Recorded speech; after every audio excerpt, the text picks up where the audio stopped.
Hey, Billy with PowerCore 360. In the last video, we talked about linear and rotational components of power hitting. Today, we're going to focus on some linear training, and we're going to focus on just the hip motion on the linear phase of that. Really important. We're going to take a hip harness, put a band on. I'm going to show you how to do that, and I'm going to show you a couple drills. We're going to go through activation, strength, power, and speed. Okay, so let's go through a drill for activation, strength, power, and speed for the linear movements of the hips in power hitting. So the first thing I'm going to do, we've talked about in a previous video, is how to get up in our setup or ready position. We're going to kind of hop down into our legs, hop down into our hips, feel how we've got our hip muscles turned on. We're going to keep that load and keep that tension. Weight's on the inside of that back foot, right? We're loaded up, we're loaded into the legs, got our foundation set. Now we're going to work on the linear piece. So we're going to go into our load phase with our hands and shoulders and core. And then all we're going to do is stride. We're going to keep the head back here. We're going to ride this back leg and we're going to stride forward. Remember, this heel on my left foot, my stride foot is going linear towards the pitcher, right? I'm not taking my toe and open it up. I'm staying very linear here. In other words, I'm really focused on my hips and pelvis going straight ahead towards the pitcher. So I'm going to coil and load, and I'm going to just take my back hip and stride and drive it forward. As I do that, I'm going to feel the muscles on the back of my hip having to work, because those are the muscles that are actually working, contracting to drive my lower half this direction. Some of it actually works with gravity, but we're getting down into our legs. We're pushing my right foot, keeping the weight on the inside, and then pushing the ground that way. So it pushes my lower half of my body that way. That works the muscles on the outside of the hips there, and that will strengthen them. Really important to give us that feeling. All right. There's differences between activation, strength, power, speed. The first thing I'm going to show you how to do is just do an activation drill, because once you've turned these muscles on, it's like turning on a light switch. Once they're on, you can take the band off and the athlete now can go and hit balls. They know the feeling. They can go and feel it and rep it, right? So in this case, I've got an orange band hooked to my back hip, not to my front hip, just on my back hip. So this just works and it resists linear motion of my hips. An activation drill would be to take a relatively heavy band for your athlete for their size and weight. Orange band for me is a good starting position. I'm going to move out a little bit, get a good load. I'm going to hop down into my legs, hop down to my hips, keep that tension there. And all I'm going to do is I'm going to take my hips forward into that position. I'm pushing against the ground so I can feel all the musculature through here and through my right hip and buttocks, having to drive my hips and pelvis forward. I'm going to hold that there for 10 seconds. As I'm doing that, I'm going to breathe, and I'm just activating those muscles, right? And I can relax for a second. I can get out of that position, out of that posture. I'm going to do it one more time. Hop down into my legs, hop down into my hips, keep that load. Feel that weight of the pressure on the inside of my right foot. And all I'm going to do now is just take the linear motion of my hips and pelvis like I'm striding forwards, and I'm going to keep that tension into the ground. I'm going to hold it there. And I'm turning on the muscles. I'm activating and engaging the muscles on the outside of my hips, right? Once I do that, I only have to do 1 or 2 reps. I can take that off. I can put a T there now or hit soft toss or something else. Hop down into my hips, and immediately my body, my hips want to do that motion because I've just turned on the muscles on the outside of my right hip that are responsible to move the pelvis that direction. That's what we refer to as activation. And you can, I said 10 seconds, you can do 6 to 10 second holds there, 1 to 2 reps. Those will just turn on those muscles. And once again, once you take the band off, they're on. Really good for activating things. Not going to get a lot of strength out of it, but you're activating.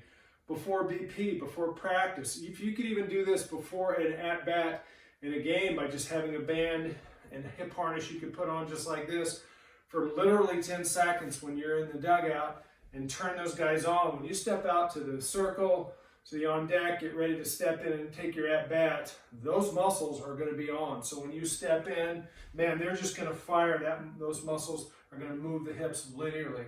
That's a huge piece of the power generation, really important.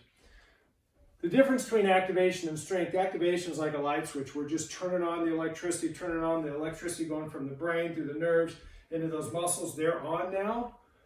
But strength is actually now training, right? So when we do strength, I'm going to probably go with a heavier resistance. If I used an orange band for activation, I may put a red band on or a couple of different bands because I want more resistance now. So I'm going to go ahead and use a black band and an orange band.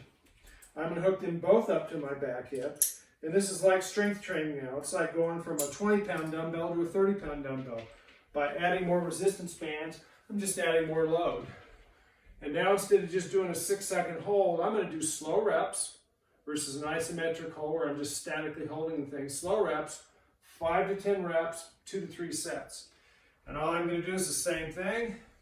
Hop down into my leg, hop down to my hips, keep that tension the entire 10 reps if I can. And all I'm doing is just going from my load and driving that forwards, keeping my head back, maintaining that power line, just pushing that right foot into the ground, pushing the ground that way, which in essence, the result of that is when I push the ground that way, it drives my hips that way and it starts to strengthen these muscles on the outside, right?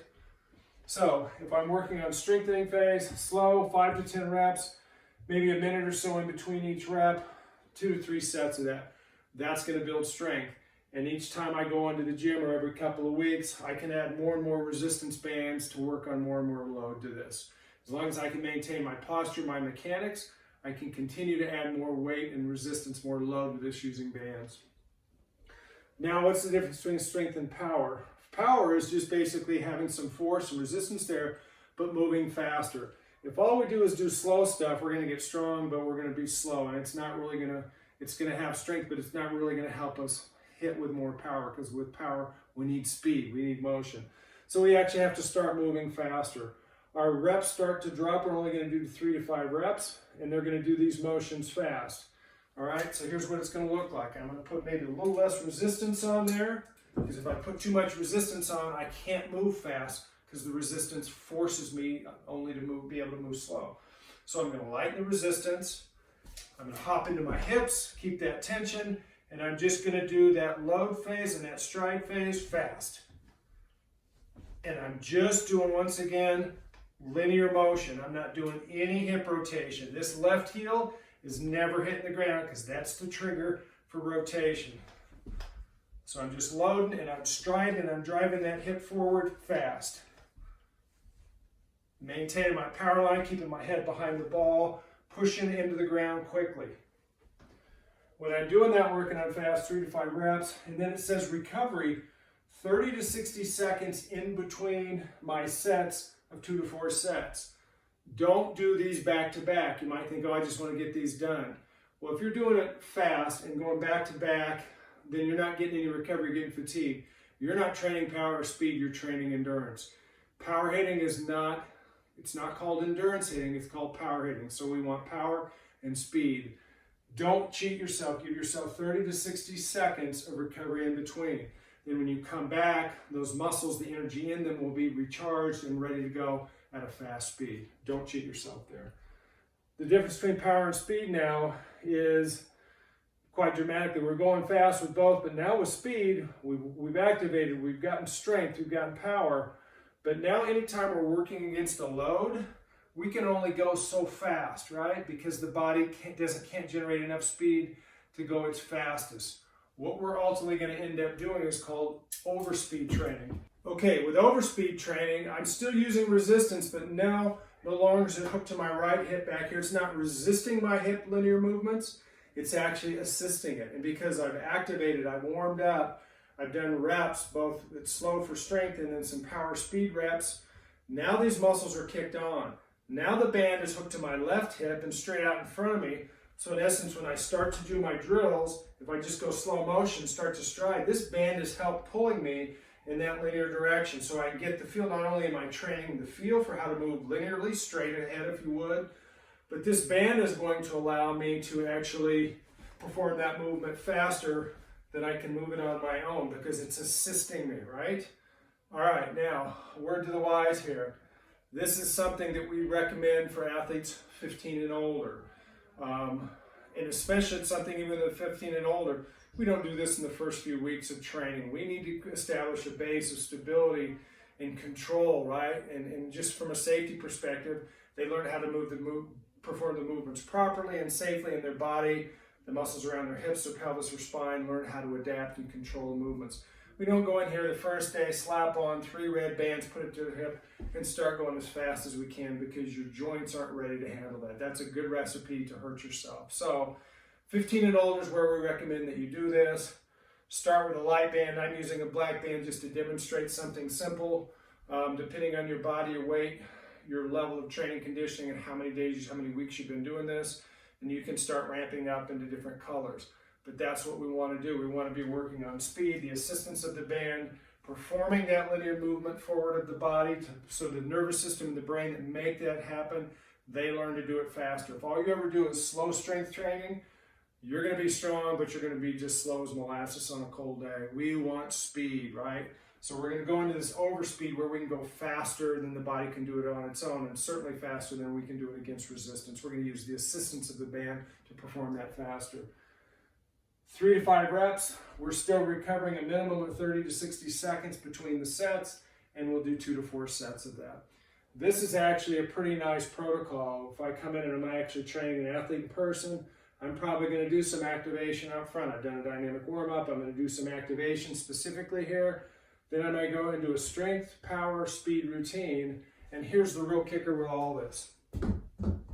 When you get done and everything is lit up in a good way, everything's on and moving fast, the second thing you're going to do is now actually go hit balls.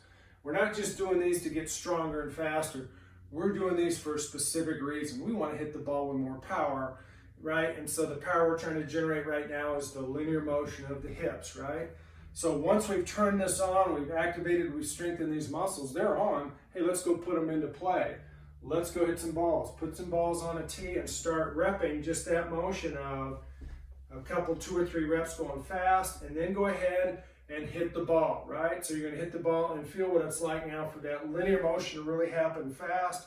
Drive your hips, drive your shoulders, work on everything, but feel what it's like now and feel the difference in your power, right? And how much more you're driving the ball when your hips are activated, stronger, moving faster in that linear direction. If you like this video, like it down below, subscribe to the channel. If you want further information about our products, services, or training, go to powercore360.com.